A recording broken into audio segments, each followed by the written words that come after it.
खरं सांगतो, ढोल ताशांचा निनाद घुमतो, ढोल ताशांचा निनाद घुमतो, बघा बघा हो जत्रा, हे पाहू की ते पाहू ग हवेत डोळे सतरा.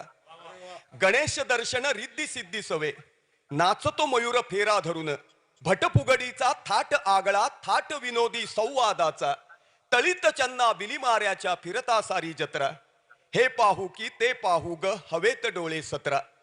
संकासुर तो असुर शक्तीचा डाव साधतो खोटा, ब्रह्मदेवाचे वेद चोरता विष्णू देव वदतो तयाला, नायकीची कमाल धमाल उडविते व्यापून उरते जत्रा, हे पाहू की ते पाहू ग हवेत डोळे सतरा. विस्तृत होते आख्यान मगते, पात्र करीतात गारुड त्यातले, स्वर्ग लोकीचा साक्षात्कार तो हृदयी विराजे जत्रा व्यापून, प्रातकाली फुटता गाडगे सरते शेवटी जत्रा, हे पाहू की ते पाहू ग हवेत डोळे सतरा. हा कोकणातील गावागावात सादर होणारा हा दशावतार, ज्यांनी गाव राठी गावातील सामाजिक बांधिलकी टिकवून ठेवली आहे.